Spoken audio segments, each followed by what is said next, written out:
ဒီနေ့မှာတော့ Adobe Illustrator မှာ shape တွေရေးဆွဲနေကိုရှင်းပြပြတော့မှာပါဟုတ်ပြီအဲ့တော့ကျွန်တော်တို့ဒီမှာအခြေခံကြားတဲ့ shape လေးတွေကိုဆွဲကြည့်ရပါမယ်အဲ့တော့ဒီဘက်မှာဒီဘက်က tools bar လေးမှာ rectangle tool ဆိုတာလေးရှိပါတယ်ဒီ shortcut ကတော့ M ပါဒီ rectangle tool ကို right click ထောက်လိုက်ပြီးဆိုတာနဲ့သူနဲ့ပတ်သက်တဲ့တခြား tool တွေပေါ်လာမှာပါဒီမှာဆိုရင် rounded rectangle tool ရှိတယ် ellipse tool ရှိတယ် polygon tool ရှိတယ် star tool ရှိတယ်ကျွန်တော်ဒီ tools တွေအသုံးပြုပုံအခြေခံကိုပြပြသွားမှာပါအဲ့တော့အရင်ဆုံးကျွန်တော်တို့ rectangle tool လေးကိုတစ်ချက်ဆွဲကြည့်ရအောင်အဲ့တော့ rectangle tool လေးကိုရွေးလိုက်မယ်ပြီးလို့ရှိရင်ကျွန်တော်ရဲ့ဒီ artboard ပေါ်မှာ click လေးထောက်ပြီးတော့ဒါမျိုးလေးဖိဆွဲလိုက်ပါမယ်ဟောဒီမှာဆိုရင်ဒီလေးဆွဲလိုက်ပြီဆိုတာနဲ့ကျွန်တော်ရဲ့ဒီ rectangle လေးကဒီမှာဆိုရင် down နေမညီဘူးဆိုလို့ရှိရင်ကျွန်တော်ဒီ shift ပေါ့နော် shift ဖိထားမယ်ဆိုလို့ရှိရင်ဒီမှာ width နဲ့ height နဲ့ဒီ width နဲ့ height နဲ့ကိုအညီရမှာဖြစ်ပါတယ်အဲ့တော့ကျွန်တော်ဒီမှာဒီလောက် size လေးဆွဲလိုက်မယ်ဟောပြီးဆွဲလိုက်ပြီဆိုတော့ねကျွန်တော်ဒီ back page မှာဒီ fade color နဲ့ stroke ဆိုတာရှိပါတယ်ဒီ fade နဲ့ stroke ကဘာလဲဆိုတော့ fade ကတော့ဒီ rectangle ရဲ့အရောင်မှာကျွန်တော် shape တွေရဲ့ဒီအရောင်တွေကိုဖြည့်တာပါပြီးလို့ရှိရင် stroke ကတော့သူ့ရဲ့ဒီ bound တွေကိုပြောတာပါအဲ့တော့ကျွန်တော်ဒီမှာ fade နဲ့ stroke လေးတစ်ချက်ကြည့်အောင်ဒီမှာ fade ကအဖြူအောင်ဖြစ်နေလို့ဒီ up အရောင်နဲ့သွားတူနေလို့တိတ်မသိတာဘူးအဲ့တော့ကျွန်တော်တို့က fade color ကိုပြောင်းမယ်ဒီ fade ကို double click နှိပ်လိုက်မယ်ပြီးလို့ရှိရင်ကျွန်တော်ဒီမှာ fade color ကိုအနီရောင်လေးထားလိုက်မယ်ပြီး okay နှိပ်မယ်ဟုတ်ပြီဒီမှာဆိုရင်ကျွန်တော်ရဲ့ဒီ၄တောင်ပေါ့နော်စတူကန်ပုံစံ၄တောင်လေးရပါပြီအဲ့တော့ကျွန်တော်တို့ဒီမှာဆိုရင် rectangle တစ်ခုဆွဲလိုက်ပြီဆိုတော့သူ့ရဲ့ဒီတောင်နားလေးမှာဒီ corner point လေးရှိပါတယ်ဒီ point လေးကဘာလဲဆိုတော့ကျွန်တော်တို့ဒီ point လေးတွေကို click နှိပ်ပြီးတော့ဆွဲလိုက်တာနဲ့ဒီမှာဆိုရင် point လေးတွေကအနားသူ့ရဲ့တောင်လေးတွေကအထဲဒီ corner အဝိုင်းလေးတိုင်းရောက်လာမှာဖြစ်ပါတယ်ဒီမှာဆိုရင်ဟောပြီးတော့ဒီတောင်လေးတွေကို click လေးဖိပြီးအဆုံးထိဆွဲလိုက်မယ်ဆိုရင်တော့ဒီမှာဆိုရင်စဝိုင်းပုံစံလေးရမှာဖြစ်ပါတယ်ဒါကစဝိုင်းပုံစံဖြစ်သွားရဆိုရင်သူ့ရဲ့ဒီသဘောတရားကတော့ rectangle ဖြစ်နေမှာပါအဲ့တော့ကျွန်တော်ဒါကိုပြန်ချဲ့လိုက်မယ်ဟောပြီးဒါဆိုရင်တော့၄တောင်ပုံစံလေးပြန်ရပါပြီဒါကတော့ rectangle ပါပြီးလို့ရှိရင်ကျွန်တော်နောက်တစ်ခုကြည့်ရအောင်နောက်တစ်ခုပါရှိသေးလဲဆိုတော့ဒီမှာ rounded rectangle 2 rounded rectangle 2ကဆွမ်းနာလို့ဒီ rectangle နဲ့အတူတူပဲသူကဘာကွာပါလဲဆိုတော့သူက rectangle လိုမျိုး down နေမဟုတ်ဘူးသူကတခါတည်းဒီ down ကွေးလေးနဲ့တခါတည်းလာတာပါသူ့မှာဆိုရင်အဲ့လိုပဲကျွန်တော်တို့ဒီ shape ကိုအညီလိုချင်တယ်ဆိုရင်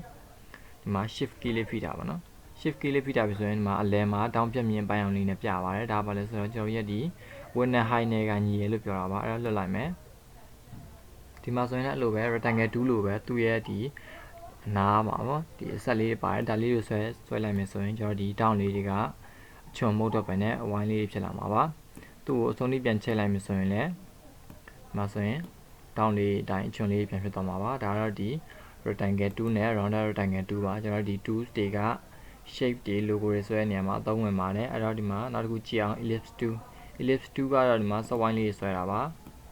ါအဲဆိုရင် ellipse 2လေးကိုကင်ပြီးတော့ဖြည့်ပြီးတော့ကိုကြိုက်သလိုစဝိုင်းလေးဆွဲလို့ရတယ်ဒီမှာဆိုရင်စဝိုင်းရဲ့အလယ်မှာဒီ plus sign လေးပေါ့နော်ဒီမြင်းလေးနှစ်ကြောင်း plus sign ပုံစံလေးဖြစ်နေပြီဆိုရင်ဒီစဝိုင်းက width နဲ့ height နဲ့ညီရလို့ပြောတာပါသူ့ရဲ့တောင်းမှာလည်းဒီမှာ width နဲ့ height နဲ့အချိုးတွေကိုပြထားပါတယ်အဲ့တော့ပြီးဒါလေးကိုညီချင်တယ်ဆိုရင် shift key လေးကိုဖိပြီးတော့ဘယ်လိုဆွဲမှာ width နဲ့ height နဲ့အညီရမှာပါဟောပြီးတော့ဒီ subwine ရဲ့အရောင်ပြောင်းနေတယ်ဆိုရင်လည်းဒီ subwine ကိုရွေးထားပြီးတော့ color ကိုကြိုက်တဲ့အရောင်ထားလို့ရပါတယ်ပြီးလို့ရှိရင်ကျွန်တော်ဒီနောက်ထပ်ပါရှိသေးလဲဆိုတော့ဒီမှာ polygon 2နဲ့ star 2ဆိုပဲရှိပါတယ်ဒီ polygon 2လေးကိုတစ်ချက်ကြည့်အောင်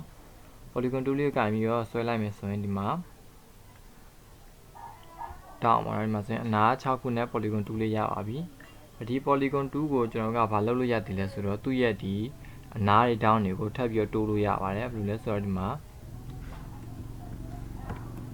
ဆိုရင် polygon 2ရဲ့ဒီဘေးတောင်းတွေမှာကြည့်မယ်ဆိုရင်ဒီမှာဒီ point လေးတစ် point ရှိတယ်ဒီ point လေးပေါ်ကာဆာလေးတင်တဲ့နဲ့ plus နဲ့ minus ဆိုပြီးတော့ပေါ်လာပါပြီဒီဘောဟာလေးကိုဆွတ်တင်ပေးလိုက်မယ်ဆိုရင်ကျွန်တော်ရဲ့ဒီတောင်းတွေနားတွေကဖြည်းဖြည်းသေးသွားမှာပါဒီမှာဆိုရင်လေးတောင်းဖြစ်သွားပြီပြင်ရောက်ဒါလေးအောက်ဆွဲချမယ်ဆိုရင်သူရဲ့အနားတွေကပိုများလာမှာပါဟုတ်ပြီဒီမှာဆိုရင်စနာလိုမျိုး6တောင်းနဲ့မဟုတ်တော့ဘူးတောင်းတွေကပိုပြီးများလာပြီအဲကျွန်တော်တို့က tree ကန်ထားခြင်းနဲ့ဆိုလို့ရှိရင်ဒါလေးကို body ဆွဲတင်လိုက်ပါဒါကတော့ polygon 2အသုံးပြုပုံလေးပဲဖြစ်ပါတယ်ဟုတ်ပြီးလို့ရှိရင်နောက်တော့ကျွန်တော် polygon 2ကိုဘယ်လိုမျိုးလုပ်လို့ရသေးလဲဆိုတော့ဒီ polygon 2လေးကိုယူမယ်ပြီးလို့ရှိရင်ကျွန်တော်မှာ polygon 2လေးကိုဆွဲထားမယ် click လေးကိုမလွတ်ဖ ೇನೆကျွန်တော်ရဲ့ keyboard မှာရှိတဲ့ဒီ up arrow နဲ့ down arrow ပေါ့နော် ဒီမြားလေးခုရှိတဲ့ထက်က up arrow နဲ့ down arrow ကိုနှိပ်လိုက်မယ်ဆိုတာနဲ့ up arrow ဆိုရင်ဒီမှာသူ့ရဲ့ဒီအနားရဲ့ down နဲ့ပုံများလာမယ် down arrow ဆိုရင်လျော့ပါမယ်ဒီလိုမျိုးပါဒါဆိုရင် up arrow down arrow ကိုတစ်ချက်ချင်းစီနှိပ်ပြီးတော့နားလေး down တွေကိုလျှော့လို့ရတယ်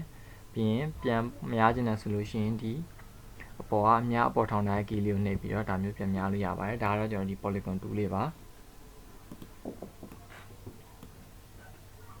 ဟုတ်ပြီကျွန်တော်ကဒီ tool ကိုဒီ polygon ကိုလည်းညီခြင်းနဲ့ဆိုလို့ရှိရင်ဘယ်လိုဆွဲမလဲဆိုတော့ shift key လေးကိုဖိပြီးတော့ shift key လေးကိုဖိပြီးဆွဲမှာပဲဒါဆိုရင်တော့အညီရမှာဖြစ်ပါတယ်ဟုတ်ပြီလို့ရှိရင်နောက်တစ်ခုပါရှိသေးလဲဆိုတော့ဒီမှာ star 2ဆိုရင်လည်းအဲ့လိုပဲ star 2လေးကိုရွေးမယ်ပြီးလို့ရှိရင်ဒီမှာဆိုရင်ဒီလိုလေးကိုကြိုက်လို့ဆွဲလို့ရတယ်ကျွန်တော်တို့ဒီ star ကိုဒါမျိုးအတက်လို့ခြင်းနဲ့ဆိုရင်တော့ shift key လေးကိုဖိပြီးတော့ဆွဲပါဒါဆိုရင်တော့ star ကိုအတက်ရမှာဖြစ်ပါတယ်star 2မှာလည်းအဲ့လိုပဲကျွန်တော်ဒီ polygon 2နဲ့အတူတူပဲသူကသူ့ရဲ့ up arrow down arrow key လေးကိုနှိပ်ပြီးတော့ဒီ star ရဲ့ပမာဏတွေကိုများလို့ရပါတယ်ဒီမှာဆိုရင်ဖြည်းဖြည်းများလာပြီလျှော့လိုက်မယ်ဆိုရင် down arrow key လေးကိုနှိပ်မယ်ဒါဆိုရင်ဖြည်းဖြည်းပြန်နေသွားပါပြီဒါဆိုရင် triangle ပေါ့နော် triangle ဖြစ်ပါပြီထပ်များခြင်းနဲ့ဆိုရင် up arrow key လေးကိုနှိပ်ပြလိုက်ပါဟုတ်ပြီဒါတော့ကျွန်တော်ဒီ star 2ဆွဲလိုက်တာပါပြီးရင်ကျွန်တော် shift နှိပ်ပြီးတော့အညီဆွဲလိုက်ဟုတ်ပြီရပြီဆိုလို့ရှိရင်ကျွန်တော်ဒီမှာဒါကိုနေရာချလိုက်မယ်အဲ့တော့ကျွန်တော်ဒီ shape တွေရဲ့ fake color ရဲ့ stroke color လေးပြန်ကြည့်ရအောင်ကျွန်တော်ဒီမှာ selection tool လေးသုံးမယ်ပြီးလို့ရှိရင်ကျွန်တော် rectangle လေးကိုတစ်ချက်ထောက်မယ်ပြီးလို့ရှိရင်ကျွန်တော်မှာဒီ properties panel လေးကိုတောင်းပါတော့ဒီ properties panel ထဲမှာကျွန်တော်ရဲ့ fade တွေ stroke တွေ opacity တွေကိုလာပြီးတော့ချိန်ညှိလို့ရပါတယ်ပြီးတော့သူ့ရဲ့ size တွေကိုလည်းဒီမှာလာပြီးတော့ပြောင်းလဲလို့ရပါတယ်ဟုတ်ပြီဒီမှာဆိုရင် properties panel ရဲ့ဒီ down လေးမှာ width နဲ့ height ဆိုပြီးရှိတယ်သူ့ရဲ့ဘေးမှာဒီမှာ maintain width and height proportion ဆိုတာရှိတယ်ဒါလေးကို on ထားမယ်ဆိုရင်ကျွန်တော်ဒီမှာဒီဟာကိုဘယ်လို size ပြောင်းသူနဲ့ size အညီရမှာဖြစ်ပါတယ်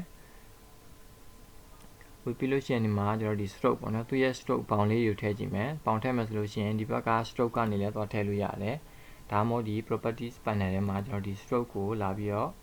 နှိပ်ပြီးတော့လည်းဖြည့်လို့ရပါတယ်ဒီမှာဆိုရင်ကျွန်တော်ရဲ့ stroke ကနည်းနည်းသေးနေလို့တိတ်ပြီးတော့မသိတာဘူးအဲ့တော့ဒီဟာကိုယူထားမယ်ပြီးရင် property တွေက stroke ရဲ့ဘေးမှာဒီမှာဆိုရင် 1.1 pixel ဆိုတာရှိရပါတော့ကျွန်တော်ဒီမှာ 2.5 pixel ထားမလားဒါမှမဟုတ်ဒီမှာတော့3 pixel လောက်ထားကြည့်လိုက်မယ်3 point လောက်ထားကြည့်မယ်မှာဆိုရင် stroke လေးကပိုကြီးလာပြီအဲ့တော့ကျွန်တော်ဒါကို scroll လေးသုံးပြီးတော့ချက်မယ်ဆိုရင် stroke ကတဖြည်းဖြည်းကြီးလာမှာဖြစ်ပါတယ်ပြီးလို့ရှိရင်ကျွန်တော်ဒီ stroke ရဲ့ color ကိုပြောင်းမယ်ဆိုလို့ရှိရင်ဒီမှာဒီ stroke color လေးကိုတစ်ချက်နှိပ်လိုက်မယ်ပြီးလို့ရှိရင်ဒီမှာကိုလိုချင်တဲ့ color ကိုယူထည့်ပေးလိုက်ပါဒါဆိုရင်ကျွန်တော်ရဲ့ stroke ရဲ့ color တွေကိုပြောင်းပြမှာဖြစ်ပါတယ်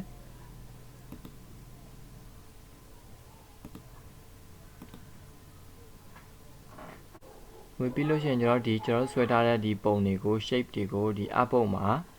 ဒီဘယ်လိုမျိုးချိန်ညှိလို့ရလဲဆိုတော့ပြပြပေးပါမယ်ဟုတ်ပြီအဲ့တော့ကျွန်တော်ဒီမှာဆိုရင် circle ဒီ subwine လေးကိုကျွန်တော်ဒီအပုတ်ရဲ့အလဲတက်ထဲမှာထားခြင်းလဲဆိုရင်ဘယ်လိုလုပ်မလဲဆိုတော့ဒီမှာ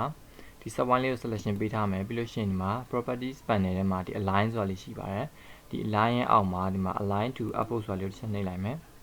မှာဆိုရင် selection ရွေးစရာ၃ခုရှိပါတယ် align to selectionဒါမှမဟုတ်ဒီမှာ align to key object ပေါ့နော်ပြီးလို့ရှိရင်ဒီမှာအောက်ဆုံးမှာ align to output ဆိုတာရှိပါတယ် align to output ဆိုတာကတော့ကျွန်တော်ရဲ့ဒီဟာကိုအပုံနဲ့အတူချိန်ညှိမယ်လို့ပြောတာပါဥပမာဆိုရင်ဒီမှာဒီရဲ့ဒီ horizontal align center ဆိုရင်ဒါလေးကိုနှိပ်လိုက်မယ်ဆိုရင်သူကဒီမှာအပုံရဲ့ဒီ horizontal အလဲတက်တဲ့ကိုရောက်သွားမှာပါပြီးလို့ရှိရင်ဒီဘက်ကမှာ vertical align center ဆိုတော့သူကဒီနှစ်ခုလုံးကို center နှစ်ခုလုံးနှိပ်ထားမယ်ဆိုရင်ကျွန်တော်ရဲ့ subwine ကအလဲတက်တဲ့ကိုရောက်သွားမှာပါဟောဒီမှာဆိုရင်ဒါဆိုရင်ကျွန်တော် subwine ရဲ့အလဲတက်တဲ့ပါပြီးလို့ရှိရင်ကျွန်တော်ဒီမှာဒီ rectangle လေးကိုကျွန်တော်ကဒီ align ချိန်မှာပေါ့နော်ဒီအပုတ်ရဲ့ဒီဘက်ထောင်လေးမှာကတ်ချင်တယ်ဆိုလို့ရှိရင်ဒီမှာ align နဲ့ကဒီမှာ horizontal align right ဆိုတာလေးကိုနှိပ်လိုက်ပါဒါဆိုရင်တော့ဒီမှာညာဘက်ကိုကတ်သွားပြီပြီးလို့ရှိရင်ဒီမှာဒီအပုတ်ကိုကတ်ချင်တယ်ဆိုလို့ရှိရင်ဒီမှာဒီဘက်က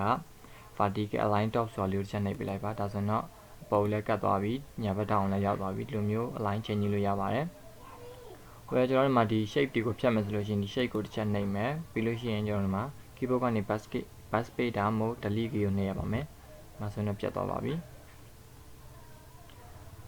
ဟုတ်ပြီနောက်တစ်ခုကျွန်တော်ဒီဟာတွေကိုကျွန်တော်ရဲ့ shape တွေကို align ဘယ်လိုမျိုးထပ်ပြီးတော့ချိန်ညှိလို့ရတယ်လဲဆိုတော့ဒီမှာဒီ shape နဲ့ဒီ polygon နဲ့ဒီရဲ့ circle ကိုဒီတညီတဲ့ထားချင်တယ်ဆိုလို့ရှိရင် ဒီ polygon select ပေးမယ်ပြီးလို့ရှိရင် shift key လေးနှိပ်ပြီးတော့ဒီဘက်က software လေးကိုတစ်ချက် click ပေးလိုက်ပါဒါဆိုရင်တော့ဒီမှာ select နှစ်ခုပေးရပြီဒီ select ပြီးတော့ပြီဆိုလို့ရှိရင်ဒီမှာ align နဲ့မှာသူက auto ဒီမှာ align to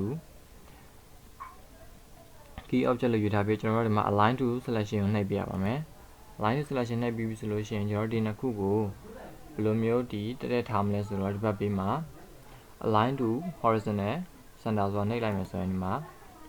ဒီနှစ်ခုက horizontal align ဒီမှာ center ညှိပေးလိုက်ပါပြီပြီးလို့ရှိရင်သူတို့နှစ်ခုကိုတစ်ထပ်ထပ်ထားခြင်းနဲ့ဆိုရင်ဒီမှာ align to vertical center နှိပ်ပေးလိုက်ပါဒါဆိုရင်ဒီမှာတစ်ထပ်ထပ်ကျပါပြီအဲ့ဟုတ်ပြီကျွန်တော်ဒီမှာဒါလေးပြန်ရွှေ့လိုက်မယ်ဒီလိုနည်းလေးနဲ့ကျွန်တော်တို့ရဲ့ဒီ shape တွေကို align လာပြီးတော့ချိန်ကြည့်လို့ရပါတယ်ပြီးလို့ရှိရင်ကျွန်တော်တို့မှာဘာရှိသေးလဲဆိုတော့ကျွန်တော်ရဲ့ဒီ angle ပေါ့နော် angle point တွေကိုဒီဘက်ကဒီမှာ direct selection tool လေးယူပြီးတော့ကျွန်တော်ရဲ့ point တွေကိုဒီမှာကျွန်တော်ရဲ့ပတ်တွေကို စိတ်ကြိုက်ပြင်ဆင်လို့ရပါတယ်ဒီမှာဆိုရင်ဒီ point လေးကိုနှစ်ချက်နှိပ်လိုက်မယ်ပြီးလို့ရှိရင်ဒါလေးကိုဆွဲလိုက်မယ်ဟုတ်ပြီဒါဆိုရင်ကျွန်တော်ဒီမှာ rectangle မှာဒီဘက်က direct selection tool လေးယူပြီးတော့ပုံစံတစ်မျိုးလေးပြန်လုပ်လိုက်တာပါဒီမှာဆိုရင်လည်းလိုပဲသူ့ရဲ့ဒီမှာ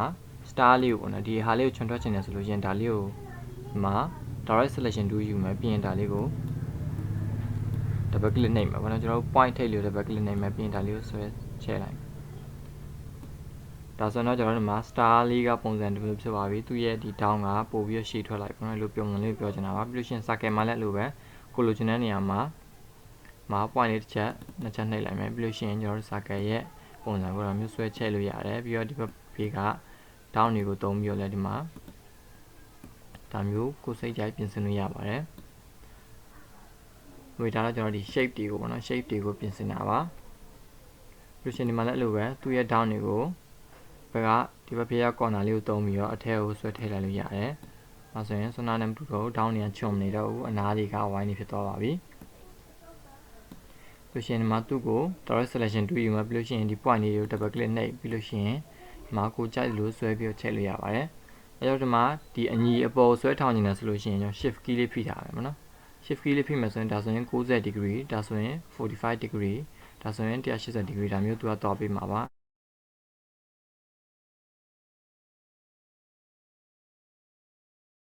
ဟုတ်ပြီကျန်တဲ့ဒီ down တွေကိုလည်းအလိုပဲဒီမှာလိုချင်တဲ့ down လေးကို double click နှိပ်လိုက်မယ်ပြီးလို့ရှိရင်ဒါလေးကိုစိတ်ကြိုက်ဒါမျိုးဆွဲချိန်လို့ရပါတယ်ဒီမှာဆိုရင်သူက diamond ပုံစံလေးဖြစ်သွားပြီအဲ့တော့ဒီလိုနည်းလေးနဲ့ကျွန်တော်တို့ရဲ့ဒီ shape တွေကို direct selection tool ပြီးတော့ direct selection tool လေးအသုံးပြုပြီးတော့ပြင်ဆင်လို့ရပါတယ်ဟုတ်ကဲ့ဒီနေ့မှာတော့ကျွန်တော်ဒီ shape တွေဆွဲတဲ့နည်းလေး edit လုပ်တဲ့နည်းလေးတွေကိုအခြေခံအဖြစ်ပြပြခဲ့တာပါကျွန်တော်နောက်ဗီဒီယိုတွေမှာပြန်တွေ့ကြပါမယ်ဒီနေ့သင်ခန်းစာလေးရအောင်လောက်ပါပဲ